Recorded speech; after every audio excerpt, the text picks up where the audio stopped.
देखिए, 2 चुनाव लड़े हम लोग, तेजस्वी जी के नेतृत्व में ही हम लोग 2 चुनाव लड़े हैं और दोनों चुनाव में हम लोग पिछले बार बहुत बेहतर चुनाव हम लोग प्रदर्शन किए थे। इस बार भी हम लोग का अगर वोट परसेंटेज देखा जाए तो सभी लोगों से ज़्यादा है और इस चुनाव में नया है कि युवाओं में काफ़ी जोश जोश देखा गया है और हो सक ये निश्चित तौर पे उनके विचारों को ही लेके आगे हम लोग बढ़ेंगे ना। पार्टी क्योंकि लालू जी की ही पार्टी बनाई हुई है, लोग मिल के बनाए थे, उन्हीं के विचारों को लेके आगे बढ़ेंगे। तो बड़ा मुश्किल से काम आया उस गांव में, बहुत दिनों से डिमांड था, पुल चाहिए, डैम चाहिए, पानी को रोक सके जिसमें सिंचाई को सुविधा पूरे इलाकों के लोकल लोग कहीं पैरवी लगाए होंगे, किसी जनप्रतिनिधि से फ़ोन कराए होंगे या नवनिर्वाचित होंगे वो फ़ोन किए होंगे वहाँ पे विभाग में, जिसके चलते काम में देरी। अभी कनायपुर फील्ड में फुटबॉल का मैच हुआ और अक्सर देखा जाता है कि जहाँ भी फुटबॉल का मैच होता है भीड़ उमड़ती है, भीड़ उमड़ी हुई थी।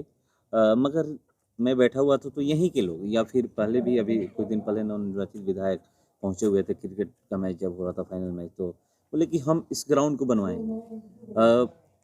जो भी लोग आते हैं लोग कह रहे हैं कि वादा कर देते हैं मगर ग्राउंड नहीं बन पाता है, क्यों?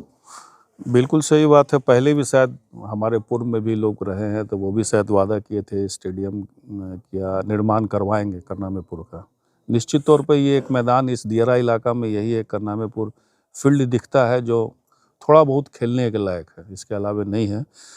तो हम भी ये हम भी जब आए थे तो मेरे सामने भी करनामेपुर इलाके के लोग ये बात रखे थे, लेकिन जो सरकार की नीति थी स्टेडियम बनाने की वो था कि ब्लॉक में एक ही जगह बन सकता है, वो भी हाई स्कूल का अगर मैदान हो उसी में बन सकता है। इसीलिए आप लोग देखे होंगे कि शाहपुर में जो स्टेडियम बना है वो हाई स्कूल का ज़मीन थी, इसीलिए वहाँ स्टेडियम बन गई। ब्लॉक में ऑलरेडी एक बिहियां हाई स्कूल के पीछे एक बना हुआ आधा अधूरा है, वो पूर्ण नहीं हो पाया है, तो बिहियां ब्लॉक में बन चुका था, इसीलिए शाहपुर ब्लॉक में एक स्टेडियम बना है और इस तरह की कोई नीति नहीं है कि उसके अलावे बिहार सरकार की है कि यहाँ कहीं भी चाहेंगे तो हम लोग फील्ड बना सकते हैं, इस तरह की नीति नहीं है। सरकार की नीति की वजह से बिल्कुल बिल्कुल, नहीं तो कब का हम अगर इस तरह की बात रहती तो कब का यहाँ बन गया रहता।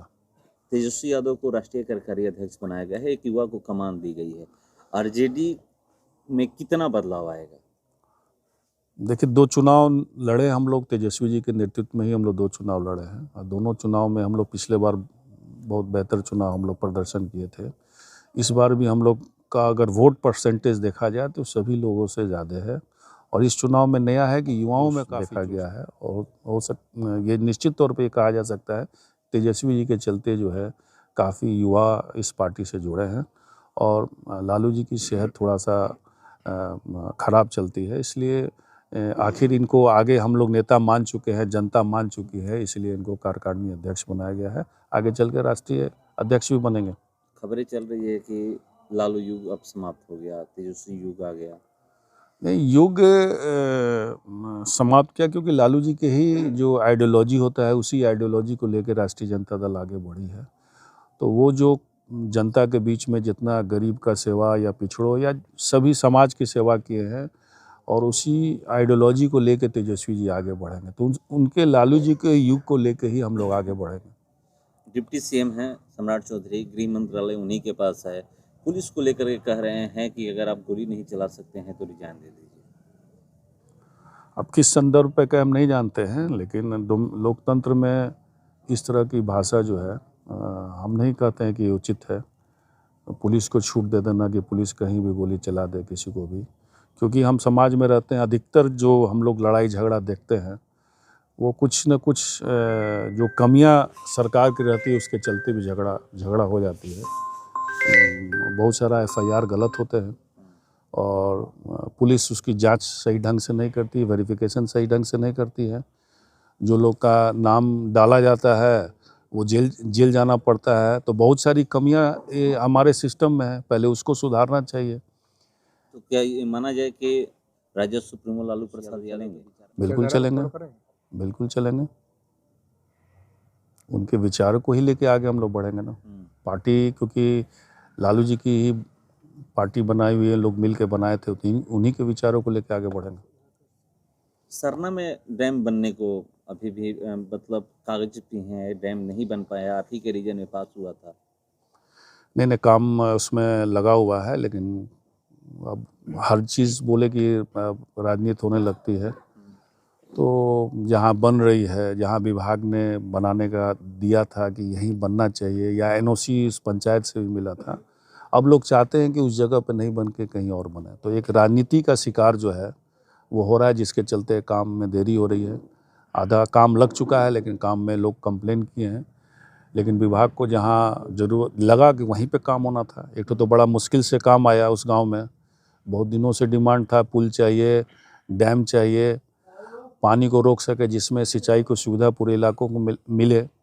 अब वो काम हम लोग लेके आए हैं, तो काम किसी तरह नहीं हो उसके लिए लोग अड़ंगा लगा रहे हैं, किसी तरह ये काम नहीं हो। कौन लोग अड़ंगा लगा रहे हैं? अब लगा रहे होंगे कौन लोग, वो बता देंगे वहाँ के लोग, जो हो सकता है कि वहाँ के, इसलिए देरी हो रही है। वहाँ के लोकल लोग कहीं पैरवी लगाए होंगे, किसी जनप्रतिनिधि से फ़ोन कराए होंगे, या नवनिर्वाचित होंगे वो फ़ोन किए होंगे वहाँ पे विभाग में, जिसके चलते काम में देरी हो रही है।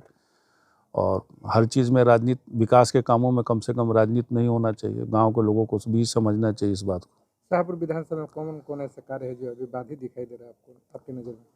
लगभग हम तो काम कर चुके हैं, बोले 600-700 करोड़ का शाहपुर विधानसभा क्षेत्र में काम हो चुका है, और जो भी आगे काम होंगे आपको दिखेंगे। मैक्सिमम काम जो हम लोग रिकमेंडेशन किए हुए हैं, सुलभ संपर्कता हो, या मुख्यमंत्री टोला संपर्क हो, या आपका मरचैया में जो डैम आपको बताया कि उसका भी एस्टिमेट बना हुआ है जो कैबिनेट में जाना है, तो ये सब तो तैयारी है।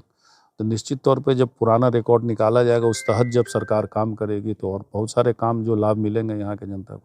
बक्सर के सांसद सुधाकर सिंह वो संसदीय समिति के जो दिल्ली में बैठक हुई थी उसमें मांग की है पूर्वांचल एक्सप्रेस को लेकर जो आरा बक्सर 4 लेना है उससे सटे हुए, तो कितना शाहपुर विधानसभा को शाहपुर क्या पूरे भोजपुर, पूरे बिहार को फायदा होगा। जिनको अगर उस तरफ जाना है, गंगा उस पार के भी लोग हैं जो उस तरफ जाना है, वो इसी रूट को ही पकड़ेंगे, तो पूरे बिहार को फायदा होगा। खासकर तो मतलब बक्सर से सटे हुए शाहपुर है, भोजपुर, बक्सर, तो ये तो पूछना ही नहीं कितना लाभ होगा जाने आने बहुत सब। नीट छात्रा का एक प्रकरण है वो अभी काफ़ी सुर्खियाँ बनी हुई है, उसमें मीसा भारती का एक बयान सामने आया कि बिहार सरकार को सीबीआई का जो है उसको केस सौंप देना चाहिए। दे देना चाहिए। पुलिस का जो जांच में जो कमियां देखी गई है, उस हिसाब से पुलिस जो है सक्षम नहीं, हमको समझ में आ रहा है। आज देखे हैं कि एसएसपी का, पटना एसएसपी का शायद तबादला भी हो गया है। निश्चित तौर पे सीबीआई को देने से पता तो चलेगा आखिर किसने ये काम किया है, कौन लोग हैं इसमें शामिल हैं, पता चलेगा। बहुत सारे लोग सस्पेंड भी हुए इस मामले में। बोले ना कि इन लोगों को काम करने नहीं आए, पहले इस मामलों को दबाने का प्रयास किया गया, और लेकिन मीडिया के और कुछ लोगों के चलते जो है काफ़ी हाईलाइट हो गया मुद्दा, लोगों ने उठाया, जिसके चलते आज बिहार सरकार के और पुलिस महकमा को झुकना पड़ा। और जो भी आज देख रहे होंगे फोरेंसिक जांच में आई है कि नहीं उसके साथ गलत काम हुआ है, उसी का नतीजा है।